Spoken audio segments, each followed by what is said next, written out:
पाठीमागं संभाजी भैयाचं एक पत्र पाहिलं आणि त्या पत्रामध्ये उल्लेख होता की आज निलंग्याच्या मातीमध्ये आपलं विष कालवलं जाण्याचा प्रयत्न चालू आहे।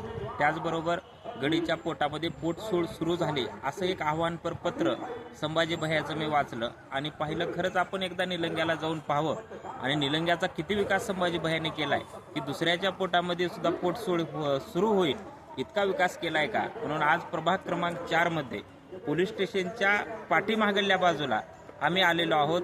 अक्षरशः महाराष्ट्र महाविद्यालय निलंगा 100 मीटर अंतरावर आहे आणि हे निलंगा शहरातलं सेंट्रल पॉइंट आहे आणि या ठिकाणी बघतोय की या सेंट्रल पॉइंटमध्ये संभाजी भैयांनी आणि पालकमंत्री असताना गेली 15 वर्ष झालं सत्ता त्यांच्याकडे असताना त्यांनी निलंगा नगर परिषदेमध्ये हे छिन्न विछिन्न पडलेले कसल्याही प्रकारचे रस्ते पाहत आहोत आपण। कुठल्याही रस्त्यामध्ये साध्या एकही काँक्रीट केलेलं दिसत नाही।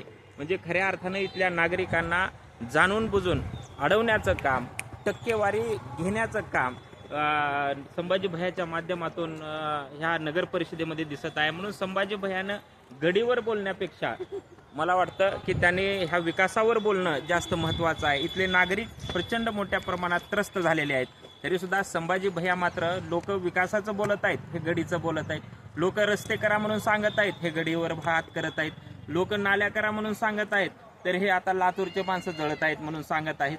ते असं म्हणत आहेत की मला काय शिव्या द्यायच्या आहेत ते द्या, पण निलंग्याच्या मातीला तुम्ही शिव्या देऊ नका। निलंग्याच्या मातीला शिव्या देणारा महाराष्ट्रात आणखीन कुणी जन्मला नाही।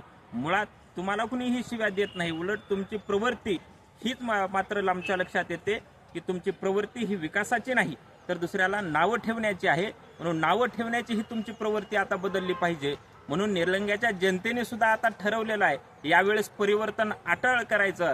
ज्यांच्या नेतृत्वाखाली ही निलंगा नगर परिषद लढवली जाते ते अभयदादा साळुंके, सामान्य कुटुंबातलं पोरग, सामान्य कुटुंबातला एखादा माणूस जेव्हा ही निवडणूक हातात घेऊन लोकांच्या ताकदीवर निवडणूक लढवण्याचे स्वप्न पाहतो आणि लोक त्याच्या पाठीमागं उभा टाकतात, तेव्हा तुमच्या पोटात पोटसूळ यायला सुरू होते। म्हणून तुम्ही कधी कधी गडीवर हात करतात, ते बंद करा आणि निलंग्याच्या लोकांचा विकासासाठी समर्थन करून खऱ्या अर्थानं तुम्ही नाक घासलं पाहिजे की माझं चुकलंय, माझ्याकडे सत्ता असतानाही मी तुमचा विकास करू शकलो नाही। हे बोलण्यापेक्षा, विकासाचा बोलण्यापेक्षा, मूलभूत गरजा सुविधेचं बोलण्यापेक्षा आपण लातूरवर किंवा एखाद्या गडीवर बोलण्याला जास्त प्राधान्य देता, ते तुम्ही आधी बंद केलं पाहिजे।